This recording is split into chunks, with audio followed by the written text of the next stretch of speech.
1984 ਦੇ ਵਿੱਚ ਸ੍ਰੀ ਅਕਾਲ ਤਖਤ ਸਾਹਿਬ ਤੇ ਜੋ ਸਿੰਘਾਂ ਨੇ ਸ਼ਹੀਦੀਆਂ ਪ੍ਰਾਪਤ ਕੀਤੀਆਂ, ਉਪਰੰਤ ਵੱਡਾ ਦੁਖਾਂਤ ਜੋ 84 ਦਾ ਬਹੁਤ ਸਾਰੇ ਹਿੰਦੁਸਤਾਨ ਭਰ ਦੇ ਵਿੱਚ कितने ही मजलूम बच्चे, बीबियां, बजुर्गों का, नौजवानों का थां थां दे उत्ते कतल होया। सो अज समूह समुचे रूप दे विच गुरु अर्जन देव जी तो लैके हुण तक दे सारे शहीदां दी याद दे विच जुड़ मिल बैठे हाँ।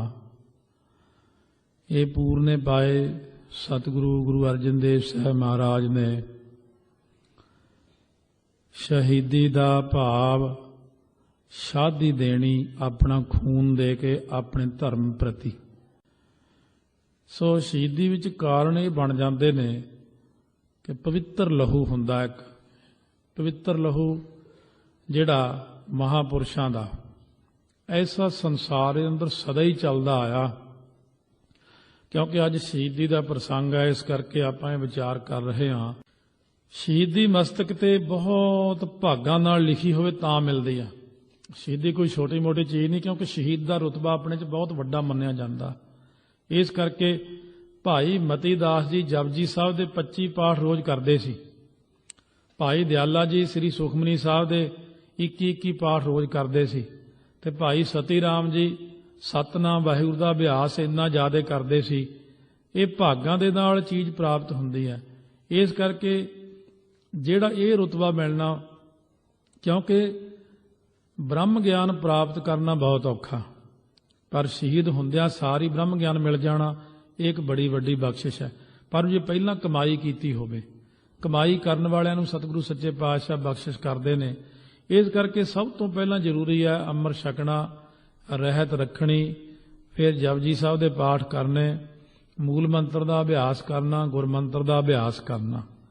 इस तरह टकसाल दे जिन्ने मुखी महापुरुष होए ने सारियां ने शुरू तो लैके 101 जपजी साहब, संत बाबा सुंदर सिंह जी खालसा, बाबा बिशन सिंह मराले वाले, साडे वड्डे मुखी बाबा दीप सिंह जी 110 पाठ जपजी साहब दे, 5 ग्रंथी का नितनेम, 7 बाणियां रोज करन वाले।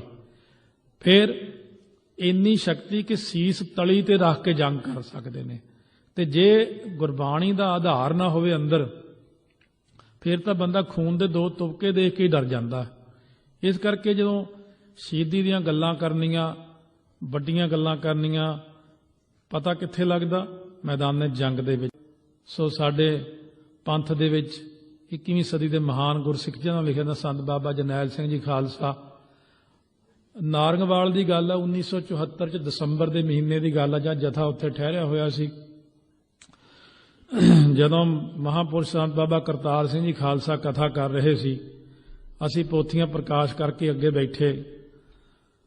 उस वक्त महापुरुषों ने कथा करदियां कहा, आ गए हो जी आया नूं। मैं खब्बा सज्जा देखा, मैं कौन आ गया जिन्हों जी आया कथा करदियां कहा। फिर ना पता लग्या।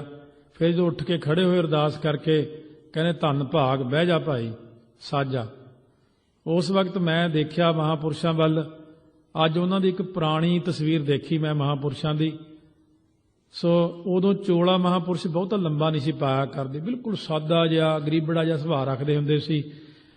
ते उस वक्त जदों बाद दे विच सुखासन होकर स्वरूप अंदर लै गए, कहते धन भाग तू आ गया, कहते तू पिंड भी चले जाना भाई फिर आ जाना, असीं चाहुंदे हां तू हुण पक्का ही आ जावें।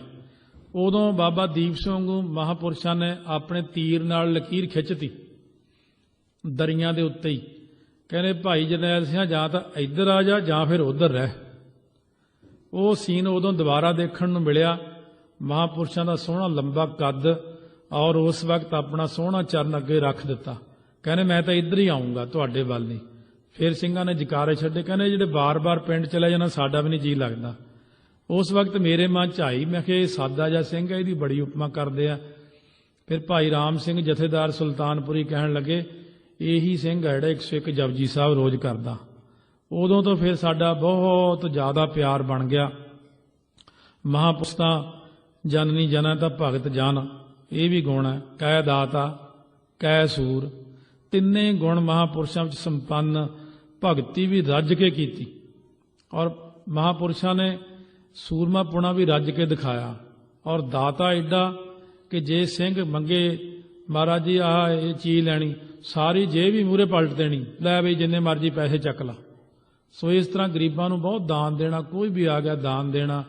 ਉਹਨਾਂ ਮਹਾਂਪੁਰਸ਼ਾਂ ਦੇ ਬਚਨ ਮੈਂ ਤਾਂ ਸੁਣਾਇਆ। ਇਸ ਤਰ੍ਹਾਂ ਜੋ ਸ਼ੁਰੂ ਤੋਂ ਲੈ ਕੇ ਸਾਰੇ ਮਹਾਂਪੁਰਸ਼ਾਂ ਨੇ ਇੰਨਾ ਪਾਠ ਕੀਤਾ, ਤੇ 151 ਪਾਠ ਮਹਾਂਪੁਰਸ਼ਾਂ ਨੇ ਆਪਣੀ ਜ਼ਿੰਦਗੀ ਜਦੋਂ ਕੀਤੇ ਆ। ਤੀਸਰੀ ਕਲਾਸ ਵਿੱਚ ਪੜ੍ਹਦਿਆਂ ਹੋਇਆਂ ਪਿਤਾ ਜੀ ਨੇ ਇੱਕ ਦਿਨ ਆ ਕੇ ਕਿਹਾ ਸੀ, ਬਈ ਲੰਮਾ ਪਏ ਰਹੇ ਨੇ ਭੁਜੰਗੀ ਸਿਆਂ, 5 ਪਾਠ ਜਪਜੀ ਸਾਹਿਬ ਦੇ ਕਰ ਲਿਆ ਕਰ। ਮਹਾਂਪੁਰਸ਼ਾਂ ਨੇ ਆਪ ਦੱਸਿਆ, ਕਹਿੰਦੇ ਉਸ ਦਿਨ ਤੋਂ ਮੈਂ 5 ਪਾਠ ਤੀਸਰੀ ਕਲਾਸ ਤੋਂ ਸ਼ੁਰੂ ਕੀਤੇ।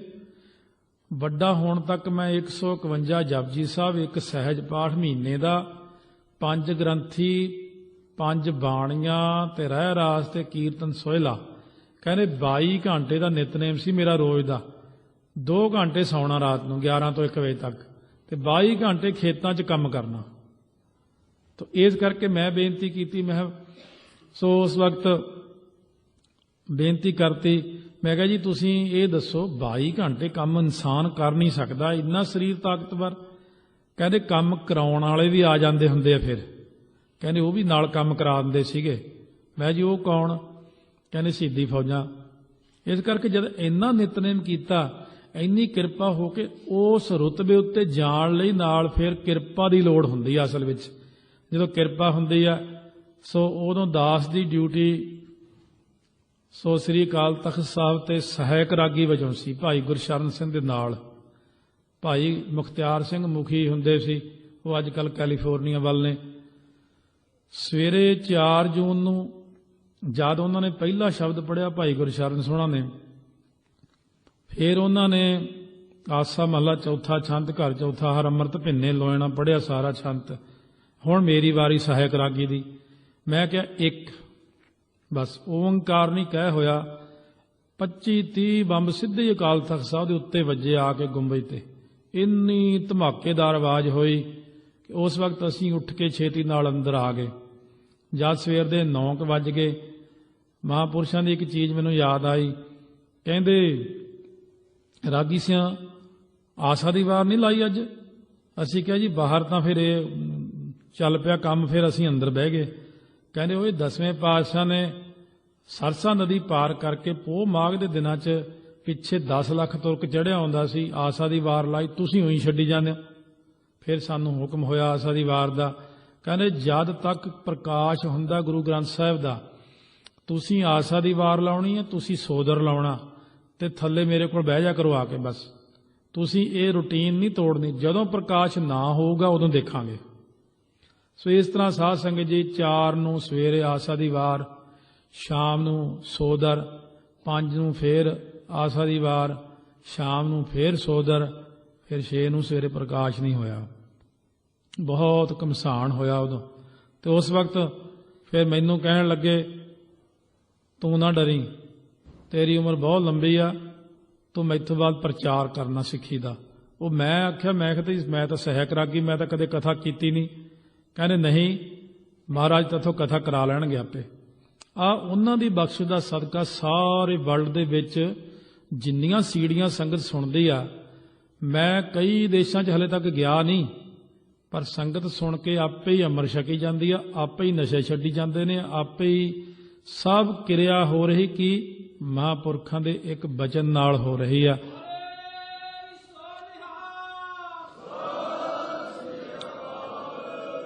ਇੱਕ ਸਾਧ ਬਚਨ ਅਟਲਾਦਾ। ਮੈਂ ਸਿਰਫ ਤੁਹਾਡੀ ਭਾਵਨਾ ਨੂੰ ਦੇਖ ਕੇ ਤੁਹਾਨੂੰ ਦੱਸਿਆ। 5 ਜੂਨ ਰਾਤ ਨੂੰ ਚਾਦਰ ਲੈ ਕੇ ਚਿੱਟੀ ਲੰਮੇ ਪਏ ਨੇ। ਜਦੋਂ ਬੜਾ ਧਮਾਕਾ ਜਿਹਾ ਹੁੰਦਾ, ਚਾਦਰ ਲਾ ਕੇ ਪੁੱਛਦੇ ਆ, ਡਰਦਾ ਤਾਂ ਨਹੀਂ? ਮੈਂ ਕਿਹਾ ਨਹੀਂ, ਡਰ ਤਾਂ ਨਹੀਂ ਲੱਗਦਾ, ਹੌਸਲਾ। ਕਹਿੰਦੇ ਗੁਰਮੁਖ ਸਿੰਘ ਹੁਣ ਪ੍ਰਸ਼ਾਦਾ ਲਿਆ ਭਾਈ ਛਕੀਏ। ਉਹ ਗੜਵਈ ਨੇ ਪ੍ਰਸ਼ਾਦਾ ਲਿਆਂਦਾ। ਦਾਲ ਬਿਨਾਂ ਤੜਕੇ ਤੋਂ ਛਕਦੇ ਹੁੰਦੇ ਸੀ ਆਪ ਜੀ, ਸਿਰਫ ਲੂਣ ਤੇ ਹਲਦੀ ਪਾ ਕੇ। ਤੇ ਇੱਕ ਗਲਾਸ ਪਾਣੀ ਦਾ, ਪ੍ਰਸ਼ਾਦੇ ਰੱਖੇ ਉਹਨਾਂ ਨੇ 3 ਪ੍ਰਸ਼ਾਦੇ ਰੱਖੇ, ਪਹਿਲਾਂ 2 ਛਕ ਲਏ, ਇੱਕ ਪ੍ਰਸ਼ਾਦਾ ਥਾਲੀ 'ਚ ਛੱਡਤਾ। ਕਹਿੰਦੇ ਗੁਰਮੁਖ ਸਿੰਘ ਤੇਰੇ ਕੋਲ ਹੋਰ ਕਿੰਨੇ ਪ੍ਰਸ਼ਾਦੇ? ਕਹਿੰਦੇ 2। ਕਹਿੰਦੇ 1800 ਨੂੰ ਦੇ ਦੇ। ਆਪਦੀ ਥਾਲੀ ਮੇਰੇ ਅੱਗੇ ਕਰਤੀ, ਪਾਣੀ ਵਾਲਾ ਗਲਾਸ ਦੇਤਾ, ਕਹਿੰਦੇ ਆ 2 ਪ੍ਰਸ਼ਾਦੇ ਵੀ ਇਹਨੂੰ ਰੱਖ ਦੇ। ਮੈਂ ਕਹਿੰਦਾ ਡਰੀ ਨਾ, ਪਟਿਆਲੇ ਤੇਰਾ ਘਰ ਬਣਨਾ, ਤੇਰੇ 3 ਬੱਚੇ ਹੋਣਗੇ, ਰੋਟੀ ਤੋਂ ਕਦੇ ਤੂੰ ਮੁਹਤਾਜ ਨਹੀਂ ਹੋਏਗਾ, ਇੱਕ ਜਹਾਜ਼ ਚੜ੍ਹੇਗਾ ਇੱਕ ਉਤਰੇਗਾ। ਇਹ ਉਹਨਾਂ ਦੇ ਵਜਨਾਂ ਨਾਲ ਹੀ ਮੈਂ ਜਹਾਜ਼ ਲੋਕਲ ਬੱਸ ਬਣਾਇਆ ਹੋਇਆ, ਇੱਥੋਂ ਉਤਰਦਾ ਉੱਥੇ ਚੜ੍ਹਦਾ, ਇੱਥੋਂ ਉਤਰਦਾ ਉੱਥੇ ਚੜ੍ਹਦਾ, ਉਹ ਉਹਨਾਂ ਦਾ ਬਚਨ ਹੀ ਹੈ ਬਸ। ਸੋ ਜਿਹੜੀ ਉਹਨਾਂ ਦੀ ਅਵਸਥਾ ਬਾਰੇ ਤੁਹਾਨੂੰ ਮੈਂ ਬੇਨਤੀ ਕਰਦਿਆਂ, 1975 'ਚ ਤਾਂ ਦਰਸ਼ਨ ਹੋਏ ਨੇ ਮਹਾਂਪੁਰਸ਼ਾਂ ਨੂੰ, 10ਵੇਂ ਪਾਤਸ਼ਾਹ ਦੇ ਮਾਤਾ ਸਾਹਿਬ ਕੌਰ ਜੀ ਦੇ ਹਜੂਰ ਸਾਹਿਬ। ਉਦੋਂ ਅਸੀਂ 8 ਸਿੰਘ ਨਾਲ ਸੀਗੇ, 9ਵੇਂ ਮਹਾਂਪੁਰਸ਼। ਉਹਨਾਂ ਵਿੱਚ ਦਾਸ ਸੀ, ਭਾਈ ਦਲਬੀਰ ਸਿੰਘ ਅਭਿਆਸੀ ਸੀ, ਭਾਈ ਸਵਰਨ ਸਿੰਘ ਰੋਡੇ, ਭਾਈ ਜਸਵੀਰ ਸਿੰਘ ਰੋਡੇ, ਭਾਈ ਗੁਰਦੇਵ ਸਿੰਘ ਅਸਮਾਨ ਵਾਲਾ, ਭਾਈ ਮਹਿੰਦਰ ਸਿੰਘ ਠੱਕਰ ਸੰਧੂ ਗੁਰਦਾਸਪੁਰ ਜ਼ਿਲ੍ਹੇ 'ਚ ਪਿੰਡ ਪੈਂਦਾ, ਭਾਈ ਤਰਸੇਮ ਸਿੰਘ ਵੀ ਠੱਕਰ ਸੰਧੂ ਦਾ ਸੀ, ਇੱਕ ਭਾਈ ਹੀਰਾ ਸਿੰਘ ਸਾਡੀ ਬੱਸ ਦਾ ਡਰਾਈਵਰ ਹੋਇਆ ਪਹਿਲਾਂ, ਹੁਣ ਉਹ ਕਥਾਵਾਚਕ ਵੀ ਹੈ। 40 ਦਿਨ ਅਸੀਂ ਮਹਾਂਪੁਰਖਾਂ ਦਾ ਬਚਨ ਮੰਨ ਕੇ ਸੰਤ ਕਰਤਾਰ ਸਿੰਘ ਜੀ ਖਾਲਸਾ ਦਾ 101 ਜਪਜੀ ਸਾਹਿਬ ਸ੍ਰੀ ਹਜੂਰ ਸਾਹਿਬ ਤਖਤ ਸਾਹਿਬ ਤੇ ਕੀਤਾ ਪਾਠ। ਮਹਾਂਪੁਰਸ਼ ਕਹਿੰਦੇ ਮੈਂ 151 ਕਰੂੰ, ਤੁਸੀਂ 101 ਕਰ ਲਿਓ। ਔਰ ਉੱਥੇ ਇੰਨੇ ਕੌਤਕ ਵਰਤੇ, ਰੋਜ਼ ਕੋਈ ਨਾ ਕੋਈ ਨਵਾਂ ਹੀ ਕੌਤਕ ਹੁੰਦਾ ਸੀ, ਤੇ ਮੈਨੂੰ ਆ ਕੇ ਦੱਸ ਦੇਣਾ। ਬਾਹਲਿਆਂ ਨੂੰ ਨਹੀਂ ਸੀ ਦੱਸਦੇ ਹੁੰਦੇ, ਕਹਿੰਦੇ ਅੱਜ ਤਾਂ ਆਹ ਹੋ ਗਿਆ, ਅੱਜ ਐਂ ਹੋ ਗਿਆ। ਮੈਂ ਚਲੋ ਜੀ ਤੁਹਾਡੀ ਚੜ੍ਹਦੀ ਕਲਾ ਮਹਾਂਪੁਰਸ਼ੋ। ਉਦੋਂ ਤਾਂ ਪਤਾ ਹੀ ਨਹੀਂ ਸੀ ਵੀ ਇਹਨਾਂ ਨੇ ਅੱਗੇ ਜਥੇਦਾਰ ਬਣਨਾ, ਉਹ ਤਾਂ ਮਿੱਤਰ ਦੋਸਤ ਹੁੰਦੇ ਸੀ। ਫਿਰ ਜਦੋਂ ਮਾਤਾ ਸਾਹਿਬ ਕੌਰ ਦੇ ਸਥਾਨ ਤੇ ਰਾਤ ਨੂੰ ਗਏ, ਕਹਿੰਦੇ ਅੱਜ ਸਾਰੀ ਰਾਤ ਜਾਗਣਾ। ਰਸਤੇ 'ਚ ਦੱਸੀ ਗਏ, ਸ਼ਿਕਾਰ ਘਾਟ ਬੱਸ ਉਤਰੇ, ਅਸੀਂ ਤੁਰ ਕੇ ਪੈਦਲ ਗਏ। ਉਸ ਵਕਤ ਕਹਿਣ ਲੱਗੇ ਮਾਤਾ ਸਾਹਿਬ ਕੌਰ ਨਾ ਪ੍ਰਸ਼ਾਦੇ ਛਕਣ ਤੇ ਬਹੁਤ ਖੁਸ਼ ਹੁੰਦੇ ਆ। ਮੈਂ ਕਿਹਾ ਅੱਛਾ ਜੀ। ਜਵਾਰ ਬਾਜਰੇ ਦੀਆਂ ਰੋਟੀਆਂ ਸਾਡੇ ਮੂਹਰੇ, ਮੇਰੇ ਮੂਹਰੇ ਰੱਖੀ ਜਾਣ, ਆਪ ਅੱਧੀ ਛਕੀ, ਸਾਨੂੰ 2-2 3-3 ਛਕਾਤੇ ਮੋਟੇ ਮੋਟੇ। ਰਾਤ ਨੂੰ ਸਾਨੂੰ ਕਹਿੰਦੇ ਹੁਣ ਸਮਾਧੀ ਲਾ ਕੇ ਇੱਥੇ ਬਹਿ ਜਾਓ, ਸਾਰੀ ਰਾਤ ਜਾਗਣਾ। ਮੈਂ ਜੀ ਪ੍ਰਸ਼ਾਦੇ ਤਾਂ ਤੁਸੀਂ ਇੰਨੇ ਛਕਾਤੇ, ਹੁਣ ਜਾਗਾਂਗੇ ਕਿਵੇਂ ਅਸੀਂ? ਕਹਿੰਦੇ ਕੋਈ ਨਹੀਂ, ਤੁਸੀਂ ਵਾਹਿਗੁਰੂ ਵਾਹਿਗੁਰੂ ਕਰੋ, ਮੂਲ ਮੰਤਰ ਪੜੋ। ਰਾਤ ਨੂੰ ਸਾਡੀ 7 ਸਿੰਘਾਂ ਦੀ ਮਾਲਾ ਮੂਲਾ ਤਾਂ ਕਿਧਰੇ ਡਿੱਗ ਪਈ, ਤਾਂ ਅਸੀਂ ਤਾਂ ਸੌਂ ਗਏ ਕੰਧ ਦੇ ਨਾਲ ਲਾ ਕੇ, ਨੀਂਦ ਬਹੁਤ ਆ ਗਈ। ਐਸੀ ਸਾਡੇ ਤੇ ਮਾਇਆ ਪਾਈ, ਸਿਰਫ ਗੁਰਦੇਵ ਸਿੰਘ ਅਸਮਾਨ ਵਾਲਾ ਜਾਗਦਾ ਸੀ। ਫਿਰ ਉਸ ਵਕਤ ਰਾਤ ਨੂੰ 12 ਵਜੇ ਅੱਖਾਂ 'ਚੋਂ ਅਥਰੂ ਤੇ ਵਾਹਿਗੁਰੂ ਮੰਤਰ ਦਾ ਜਾਪ ਸੰਤ ਕਹਿੰਦੇ ਮੈਂ ਕਰਦਾ ਰਿਹਾ, ਅੱਖਾਂ 'ਚੋਂ ਪਾਣੀ ਜਾਵੇ ਜਾਰ ਜਾਰ, ਇੰਨਾ ਵਿਰਾਗ ਹੋ ਗਿਆ। ਕਹਿੰਦੇ ਫਿਰ ਇੱਕਦਮ ਪ੍ਰਕਾਸ਼ ਹੋਇਆ ਤੇ ਸਾਰਾ ਕੁਝ ਅਲੋਪ ਹੋ ਗਿਆ ਉੱਥੋਂ। ਕਹਿੰਦੇ ਵੱਡਾ ਸਾਰਾ ਜਿਵੇਂ ਸੱਚਖੰਡ ਮਹਿਲ ਬਣ ਜਾਂਦਾ ਇਉਂ ਬਣ ਗਿਆ। ਕਹਿੰਦੇ ਮਹਿਲ ਦੇ ਵਿੱਚੋਂ ਦਰਵਾਜ਼ੇ 'ਚੋਂ ਮਾਤਾ ਸਾਹਿਬ ਕੌਰ ਜੀ ਆਏ। ਕਹਿੰਦੇ ਆ ਕੇ ਮੈਨੂੰ ਗਲਵੱਕੜੀ 'ਚ ਲੈ, ਕਹਿੰਦੇ ਪੁੱਤਰ ਰੋਂਦਾ ਕਿਉਂ ਹੈ? ਕਹਿੰਦੇ ਜਲ ਗਲਵੱਕੜੀ 'ਚ ਲਿਆ ਨਾ ਮੈਨੂੰ। ਕਹਿੰਦੇ ਮੇਰਾ ਤਾਂ ਸਰੀਰ ਪਾਟਣ ਵਾਲਾ ਹੋ ਗਿਆ ਖੁਸ਼ੀ 'ਚ, ਇੰਨੀ ਬਖਸ਼ਿਸ਼ ਹੋਈ। ਕਹਿੰਦੇ ਤੇ ਮਾਤਾ ਜੀ ਦਾ ਚਿਹਰਾ ਵੱਡਾ ਸਾਰਾ, 6 ਫੁੱਟ ਕੱਦ ਆ ਮਾਤਾ ਜੀ ਦਾ, 6 ਫੁੱਟ ਦੇ 2 ਇੰਚ ਕੱਦ 10ਵੇਂ ਪਾਤਸ਼ਾਹ ਦਾ। ਉਸ ਵਕਤ ਕਹਿੰਦੇ ਮਾਤਾ ਜੀ ਕਹਿੰਦੇ ਪੁੱਤਰ ਰੋਂਦਾ ਕਿਉਂ ਆ? ਕਹਿੰਦੇ ਬਾਪੂ ਜੀ ਦਰਸ਼ਨ ਨਹੀਂ ਦਿੰਦੇ। ਮਾਤਾ ਜੀ ਕਹਿੰਦੇ ਮੈਂ ਹੁਣੇ ਬੇਨਤੀ ਕਰਦੀ ਹਾਂ। ਜਦੋਂ ਅੰਦਰ ਕਹਿੰਦੇ ਮੁੜ ਕੇ ਸੱਜੇ ਨੂੰ ਮੁੜੇ, ਵੱਡਾ ਸਾਰਾ ਪਲੰਘ ਸੀ ਸੋਨੇ ਦੇ ਪਾਵਿਆਂ ਵਾਲਾ। ਉਸ ਵਕਤ ਜਾ ਕਰਕੇ ਮਹਾਂਪੁਰਸ਼ ਕਹਿੰਦੇ ਮਾਤਾ ਜੀ ਹੱਥ ਜੋੜ ਕੇ ਖੜੇ, 10ਵੇਂ ਪਾਤਸ਼ਾਹ ਚਰਨ ਪਰੇ ਨੂੰ, ਸੀਸ ਇੱਧਰ ਨੂੰ। ਸੋ ਸੀਸ ਦੇ ਉੱਤੇ ਬਲੂ ਗ੍ਰੇ ਰੰਗ ਦੀ ਕਹਿੰਦੇ ਦਸਤਾਰ ਜਿਹੜੀ ਸਜਾਈ ਸੀ ਛੋਟੀ, ਨਾਲ ਇੱਧਰਲੇ ਪਾਸੇ ਧਨਖ, ਕਮਾਨ, ਤੀਰ, ਸਾਰਾ ਕੁਝ ਪਿਆ ਸੀ। ਉਸ ਵਕਤ ਕਹਿੰਦੇ ਜੀ ਭਾਈ ਜਰਨੈਲ ਸਿੰਘ ਬੇਨਤੀ ਕਰਦੇ ਨੇ। 10ਵੇਂ ਪਾਤਸ਼ਾਹ ਦੀ ਆਵਾਜ਼ ਸੁਣੀ, ਕਹਿੰਦੇ ਮੈਨੂੰ ਕਹਿੰਦੇ ਕੀ ਕਹਿੰਦੇ ਨੇ? ਉਸ ਵਕਤ ਵਾਪਸ ਆਏ, ਜਦੋਂ ਮਾਤਾ ਜੀ ਕਹਿਣ ਲੱਗੇ ਭਾਈ ਜਰਨੈਲ ਸਿੰਘ ਕੀ ਮੰਗਦਾ? ਕਹਿੰਦੇ ਜੀ ਅਬਨਾਸੀ ਦਰਸ਼ਨਾਂ ਦੀ ਦਾਤ ਬਖਸ਼ੋ। ਮੈਂ ਉਹ ਪਹਿਲੀ ਵਾਰ ਸੁਣੇ ਸੀ, ਸੂਰੋ ਪੱਡੇ ਪਿੰਡ ਪੈਂਦਾ ਮਹਿਤੇ ਕੋਲੇ, ਉੱਥੇ ਕੋਤਰੀ ਹੁੰਦੀ ਸੀ, ਉਦੋਂ ਮੈਨੂੰ ਸੁਣਾਏ ਬਚਨ। ਸੰਤ ਕਰਤਾਰ ਸਿੰਘ ਜੀ ਖਾਲਸਾ ਵੇਲੇ ਦੀ ਗੱਲ ਹੈ। ਕਹਿੰਦੇ ਅਬਨਾਸੀ ਦਰਸ਼ਨਾਂ ਦਾ ਮਤਲਬ ਹੁੰਦਾ ਜਰਰੇ ਜਰਰੇ 'ਚ ਪ੍ਰਕਾਸ਼ ਦਿਖਣਾ। ਕਹਿੰਦੇ ਜਿਹੜੀ ਅਵਸਥਾ ਭਾਈ ਨੰਦ ਲਾਲ ਦੀ ਸੀ, ਜਿਹੜੀ ਅਵਸਥਾ ਭਾਈ ਕਨ੍ਹਈਆ ਦੀ ਸੀ, ਉਹ ਅਵਸਥਾ ਮੰਗੀ ਮੈਂ। ਉਹ ਗੱਲ ਮੁੱਕੀ ਜਦੋਂ ਆਪ ਜੀ ਨੂੰ ਦਸਤਾਰ ਮਿਲੀ, ਸਭ ਕੁਝ ਹੋ ਹਵਾ ਗਿਆ। 1980 'ਚ ਅਸੀਂ ਕਲੇਰਾਂ ਨੂੰ ਗਏ। ਕਲੇਰਾਂ ਵਾਲੇ ਮਹਾਂਪੁਰਸ਼ਾਂ ਕੋਲ ਭੋਰੇ ਦੇ ਦਰਸ਼ਨ ਕਰਾਏ ਉਹਨਾਂ ਨੇ। ਬਾਬਾ ਹਰਭਜਨ ਸਿੰਘ ਜੀ ਹੁੰਦੇ ਸੀ ਉਦੋਂ।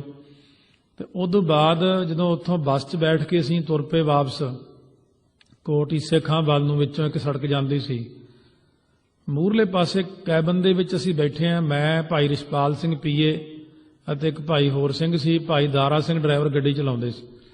ਕਹਿੰਦੇ ਸਾਰੇ ਸਿੰਘ ਪਿੱਛੇ ਚਲੇ ਜਾਓ, ਅਸੀਂ ਕੋਈ ਬਚਨ ਕਰਨਾ। ਮੈਂ ਕਿਹਾ ਸ਼ਾਇਦ ਦਾਰਾ ਸਿੰਘ ਡਰਾਈਵਰ ਨਾਲ ਕਰਨਾ। ਮੈਂ ਵੀ ਉੱਠ ਖੜਿਆ ਹੋਇਆ। ਮੈਨੂੰ ਕਹਿੰਦੇ ਤੂੰ ਕਿੱਧਰ ਚੱਲਿਆ, ਤੇਰੇ ਨਾਲ ਤਾਂ ਬਚਨ ਕਰਨਾ। ਮੈਂ ਜੀ ਮੇਰੇ ਨਾਲ ਕੀ ਬਚਨ ਕਰਨਾ? ਕਹਿੰਦੇ ਕੋਈ ਨਹੀਂ, ਬਹਿ ਜਾ ਮੇਰੇ ਕੋਲੇ। ਗਲਵੱਕੜੀ ਪਾ ਕੇ ਮੈਨੂੰ ਕੰਨ 'ਚ ਕਹਿੰਦੇ ਉਹ ਅਵਸਥਾ ਮਿਲ ਗਈ ਜਿਹੜੀ 10ਵੇਂ ਪਾਤਸ਼ਾਹ ਨੇ ਕਹੀ ਸੀ। ਮੈਂ ਕਿਹਾ ਜੀ ਬਹੁਤ ਖੁਸ਼ੀ ਦੀ ਗੱਲ ਹੈ, ਵਧਾਈਆਂ ਹੋਣ ਤੁਹਾਨੂੰ। ਕਹਿੰਦੇ ਹੁਣ ਰਾਤ ਨੂੰ ਜਦ ਮੈਂ ਸੌਂਦਾ ਨਾ, ਮੈਂ ਸਰੀਰ ਛੱਡ ਕੇ ਸੱਚਖੰਡ ਚਲਾ ਜਾਂਦਾ ਰਾਤ ਨੂੰ, ਤੇ ਤੁਸੀਂ ਮੈਨੂੰ ਜਗਾਉਂਦੇ ਨਹੀਂ, ਹਿਲਾਉਂਦੇ ਨਹੀਂ। ਕਈ ਵਾਰ ਮੈਨੂੰ ਪਏ 10 ਵੱਜ ਜਾਂਦੇ ਆ, 12 ਵੱਜ ਜਾਂਦੇ ਆ, ਮੈਨੂੰ ਮਾੜਾ ਜਿਹਾ ਹਿਲਾ ਦਿਆ ਕਰੋ। ਮੈਂ ਆਖਿਆ ਜੀ ਸਾਨੂੰ ਹੁਣ ਕੀ ਪਤਾ ਏਡੀ ਵੱਡੀ ਅਵਸਥਾ। ਮੈਂ ਤਾਂ ਸੋਚਿਆ ਸ਼ਾਇਦ ਵੀ ਸੰਤ ਰਾਤ 2 ਵਜੇ ਬਰਾਜੇ ਆ, ਵੀ ਥੱਕੇ ਹੋਏ ਆ, ਹੋਰ ਆ। ਕਹਿੰਦੇ ਨਹੀਂ, ਅਵਸਥਾ ਹੀ ਇੰਨੀ ਉੱਚੀ ਚਲੀ ਗਈ ਹੈ। ਕਹਿੰਦੇ ਮੈਨੂੰ ਹਰ ਥਾਂ ਦੇ ਉੱਤੇ ਪ੍ਰਕਾਸ਼ ਹੀ ਦਿਖਦਾ ਬਸ ਵਾਹਿਗੁਰੂ ਦਾ।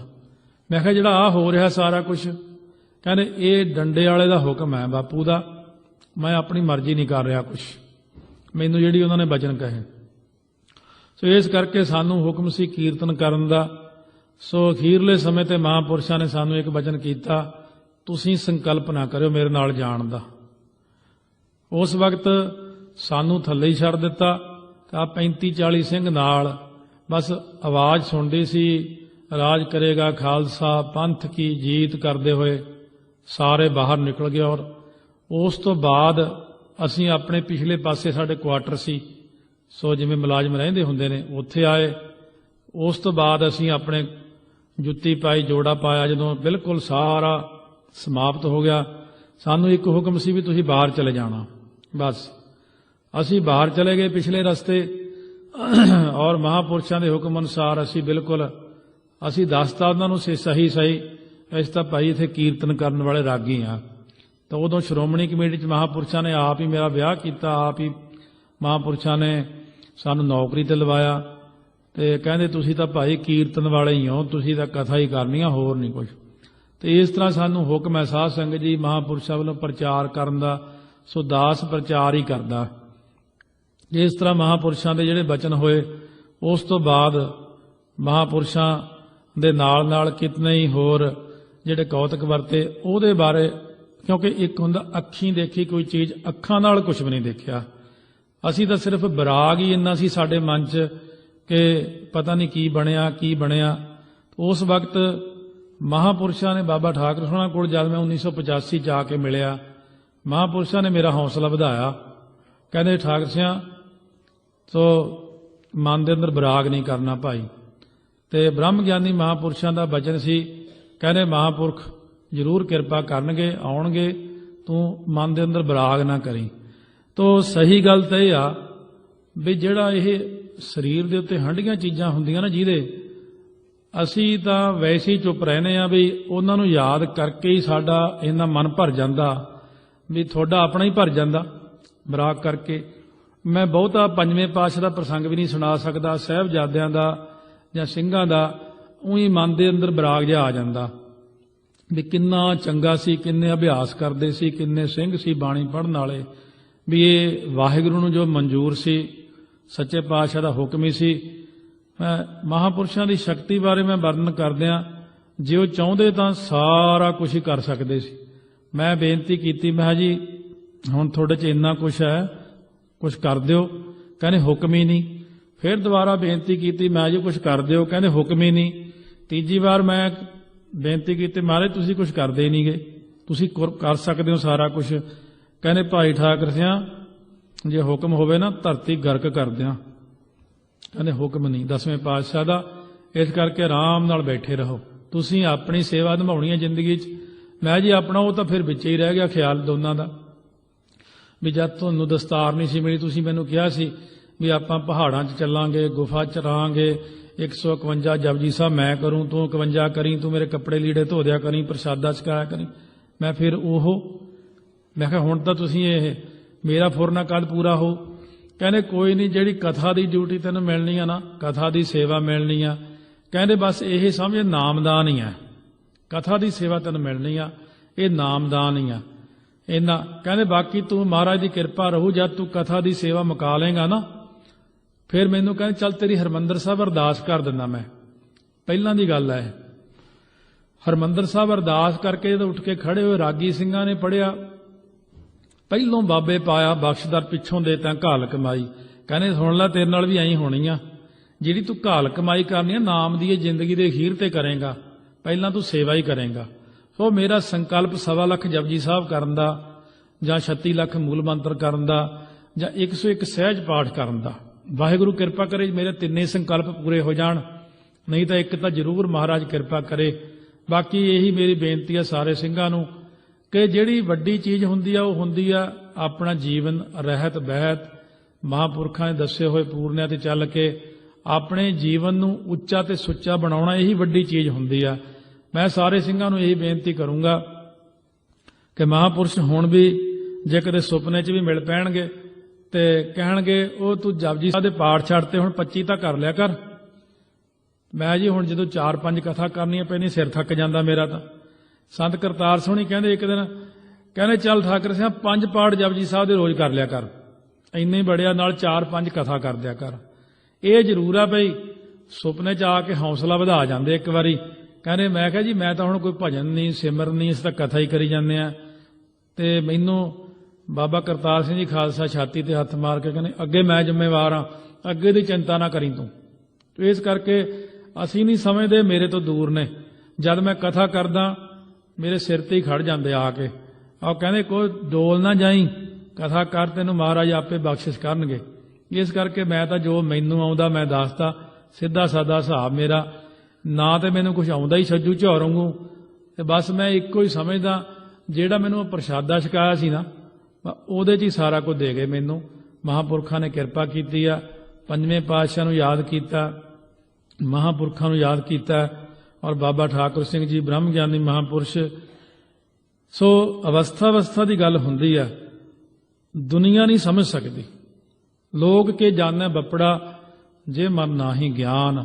मेरी नज़र विच ये ठीक है कि टकसाल दे सारे महापुरख कोहे नूर हीरे वांगू चमकदे ने। बहुत उच्ची अवस्था संत बाबा जरनैल सिंह जी खालसा दी, पर जिहड़ी अवस्था बाबा ठाकुर सिंह दी सी वो मैनू पुछो, मैं जद उन्हां दा ध्यान करदा मैं कहना मैनू कोई फर्क ही नहीं आउंदा परमात्मा दे उन्हां च। एडी उच्ची अवस्था उन्हां दी, एक कमी रह गई भी आपां उन्हां नूं समझ ही नहीं सके। बस संत जरनैल सिंह जी खालसा नूं टकसाल दे सिंह नहीं हले तक समझ सके, क्योंकि उन्होंने आपकी अवस्था ही नहीं किसी नूं दसी। बाबा ठाकुर सिंह की अवस्था नहीं किसी नूं पता, संत करतार सिंह जी खालसा की अवस्था नहीं पता, क्योंकि होण नजीक नहीं किसी नूं पता। संत करतार सिंह जी खालसा की अवस्था नहीं पता, क्योंकि होण नजीक खुदाए दा भेद ना किसे देन। अवस्था बहुत वड्डी है। बाबा ठाकुर सिंह जी ने भंडारा खोलिया अखीरले 3 सालां च, जिन्हों किनू बख्शिशां ही की, चल इहदी अरदास कर दो, चल इहनूं आ दे दो, चल इहनूं आ दे दो। पहलां जिंदगी च उन्होंने कदे नहीं इउं कीता जिवें अखीरलियां सालां च आके कीता सी। और हरेक ते ही किरपा करके इत्थे तुहाडे ते इन्नी किरपा करके गए आ तुहाडे च उन्हां दी किरपा सारी। इस करके जे तुसीं प्यार नाल याद भी करोगे ना बाबा जी नूं, बाबा जी थोड़े सामने भी खड़ जाणगे आके। सारे महापुरुष किते नहीं जाते होंदे, सारे ही खड़ जाते। संत करतार सिंह जी खालसा हुण तक मेहते आ जाते कई बारी। उत्थे साडे लांगरी भोला सिंह हुंदा, वो कहंदा सीधा जिहा सी, कहंदा वो रात आए सी। मैं कौन? कहना संत करतार सुणी। मैं की कहंदे? कहंदे वो परले पासे टैंकी पानी वाली बना दो। अगे संत जरनैल सिंह नूं कहीं वो परले पासे जिधर हुण बाथरूम बने हुए ने, कहते बाहर ਸਿੰਘਾਂ ਨੂੰ ਜ਼ਿਮੀਂਦਾਰ तंग करते हैं। इस तरह महापुरुष किते भी नहीं गए। सिर्फ एक याद रखो, सो नानक कच्चड़ियां स्यों तोड़ ढूंढ सज्जण संत पक्कियां। सो संत महापुरुष हमेशा साडे नाल ने। ये बड़ियां वड्डियां अवस्थावां ने भी गुरु ग्रंथ साहिब उही जोत है जो 10वें पातशाह सी, जो पहले पातशाह। और जदों कदे महापुरुष दर्शन भी दिंदे आ ना, जिन्ने महापुरुष अज तक होए वड्डे वड्डे, कई बार गुरु ग्रंथ साहिब के स्वरूप चों ही प्रगट हो जाते ते स्वरूप च ही लोप हो जाते हैं। ये कई सिंह बड़े उच्ची अवस्था के दस दिंदे मैनूं। इस करके आप भी सच्चे पातशाह कई बार गुरु ग्रंथ साहिब चों ही प्रकाशमान हो जाते हैं ते आप ही अलोप हो जाते हैं। बस वड्डी शरधा गुरु ग्रंथ साहिब ते रखियो कि गुरु ग्रंथ साहिब महाराज सच्चे पातशाह आप वाहिगुरु आप अकाल पुरख है। गुरु ग्रंथ साहिब चाहण तां अपने सारिਆਂ ਨੂੰ ब्रह्म ज्ञान दे सकते आ। बस यही बेनती है कि ਵੱਧ ਤੋਂ ਵੱਧ ਜਿਹੜੇ ਜਪਜੀ ਸਾਹਿਬ ਦੇ ਪਾਠ ਕਰੋ, ਵੱਧ ਤੋਂ ਵੱਧ ਜੇ ਸੁਖਮਨੀ ਸਾਹਿਬ ਕਰ ਸਕਦੇ ਹੋ ਸੁਖਮਨੀ ਸਾਹਿਬ ਕਰੋ, ਮੂਲ ਮੰਤਰ ਦਾ ਅਭਿਆਸ ਕਰੋ। ਸਹਿਜ ਪਾਠ ਕਰਨਾ ਤੁਹਾਡੇ ਲਈ ਔਖਾ, ਜੇ ਕਰ ਸਕਦੇ ਹੋ ਤਾਂ ਸਹਿਜ ਪਾਠ ਕਰੋ। ਦਾਸ ਨੇ 11 ਸਹਿਜ ਪਾਠ ਕੀਤੇ ਸੀ ਜਦ ਮਹਾਰਾਜ ਨੇ ਬਖਸ਼ਿਸ਼ ਕੀਤੀ, ਸੋ ਉਸ ਵਕਤ ਇਸ ਕਰਕੇ ਬੇਨਤੀ ਆ ਵੀ ਸਾਰੀ ਸੰਗਤ, ਫਿਰ ਇੱਥੇ ਮੈਨੂੰ ਹੁਕਮ ਹੋਇਆ ਸੀ ਵੀ ਪਿਆਰ ਨਾਲ ਜਿੰਨਾ ਮਰਜ਼ੀ ਟਾਈਮ ਲਾ ਲਓ, ਟਾਈਮ ਤਾਂ ਵੱਧ ਹੀ ਹੋ ਗਿਆ, ਪਰ ਜਿਨ੍ਹਾਂ ਦੀ ਯਾਦ 'ਚ ਬੈਠਿਆ ਮਹਾਂਪੁਰਖਾਂ ਦੀ, ਉਹਨਾਂ ਨੇ ਬੜੀ ਕਿਰਪਾ ਕੀਤੀ ਆ। ਬੇਅੰਤ ਗੱਲਾਂ ਰਹਿ ਗਈਆਂ ਹੋਣਗੀਆਂ, ਬੋਲਣ ਨੂੰ ਸਮਾਂ ਬਹੁਤ ਘਟ ਗਿਆ, ਔਰ ਬੇਅੰਤ ਗਲਤੀਆਂ ਹੋ ਗਈਆਂ ਹੋਣਗੀਆਂ। ਸਾਰੀ ਸੰਗਤ ਨੇ ਮਾਫ ਕਰਨਾ। ਪਿਆਰ ਸਤਿਕਾਰ ਨਾਲ ਸਾਰੀ ਸੰਗਤ ਸਿਰਫ 1 ਮਿੰਟ ਲਈ ਵਾਹਿਗੁਰੂ ਮੰਤਰ ਦਾ ਅਭਿਆਸ ਕਰ ਲਈਏ। ਫਿਰ ਭਾਈ ਬਲਬੀਰ ਸਿੰਘ ਉਹਨਾਂ ਨੇ ਬਚਨ ਕਰਨੇ ਨੇ ਪਿਆਰ ਸਤਿਕਾਰ ਨਾਲ। ਵਾਹਿਗੁਰੂ ਵਾਹਿਗੁਰੂ ਵਾਹਿਗੁਰੂ ਵਾਹਿਗੁਰੂ ਵਾਹਿਗੁਰੂ ਵਾਹਿਗੁਰੂ ਵਾਹਿਗੁਰੂ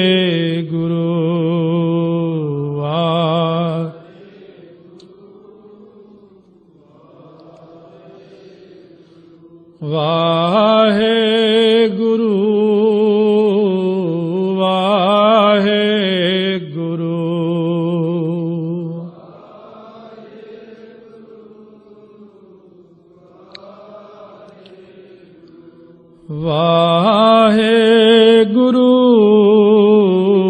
ਵਾਹਿਗੁਰੂ ਵਾਹਿਗੁਰੂ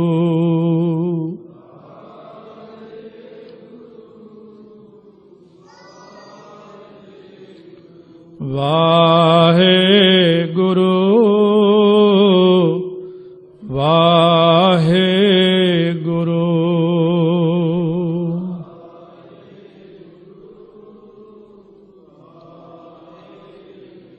ਸੋ ਇਸ ਤਰ੍ਹਾਂ ਸਾਰੇ ਜਣੇ ਨਾਮ ਦਾ ਅਭਿਆਸ ਕਰਦੇ ਰਹੀਏ। ਸਤਿਗੁਰੂ ਮਹਾਰਾਜ ਸਾਡੇ ਤੇ ਬਖਸ਼ਿਸ਼ ਕਰਨ। ਇੱਕ ਬਚਨ ਸੰਤਾਂ ਦਾ ਯਾਦ ਆ ਗਿਆ। ਗੁਰੂ ਨਾਨਕ ਨਿਵਾਸ ਦੇ ਉੱਤੇ ਇਕੱਲੇ ਹੀ ਬੈਠੇ ਸੀ। ਉਸ ਵਕਤ ਜਦੋਂ ਮੈਂ ਮਾਈਕ ਲਾ ਰਿਹਾ ਸੀ, ਕੋਈ ਇੰਟਰਵਿਊ ਹੋਣੀ ਸੀ, ਬੈਠੇ ਬੈਠੇ ਇੱਕ ਵਾਰ ਬੜੀ ਜ਼ੋਰ ਨਾਲ ਕਹਿੰਦੇ ਵਾਹਿਗੁਰੂ ਵਾਹਿਗੁਰੂ। ਉਹ ਵਾਹਿਗੁਰੂ ਕਹਿਣ ਦੀ ਦੇਰ ਸੀ, ਮੈਨੂੰ ਇਉਂ ਲੱਗਿਆ ਜਿਵੇਂ ਮੇਰੇ ਅੰਦਰ ਹੀ ਪ੍ਰਵੇਸ਼ ਕਰ ਗਿਆ ਨਾਮ। ਇਤਨੀ ਜ਼ੋਰ ਦੀ ਮਹਾਂਪੁਰਸ਼ਾਂ ਨੇ ਵਾਹਿਗੁਰੂ ਕਿਹਾ। ਸੋ ਬ੍ਰਹਮ ਗਿਆਨੀ ਦੇ ਮੁਖ ਵਿੱਚੋਂ ਸਿਰਫ ਇੱਕ ਵਾਰੀ ਵਾਹਿਗੁਰੂ ਨਿਕਲ ਜਾਂਦਾ, ਉਹੀ ਬਹੁਤ ਵੱਡੀ ਗੱਲ ਹੈ। ਭੁੱਲਾਂ ਚੁੱਕਾਂ ਦੀ ਮਾਫੀ ਬਖਸ਼ਣੀ। ਪਿਆਰ ਨਾਲ ਫਤਿਹ ਉਚਾਰਨ ਕਰੀਏ। ਵਾਹਿਗੁਰੂ ਜੀ ਕਾ ਖਾਲਸਾ ਵਾਹਿਗੁਰੂ ਜੀ ਕੀ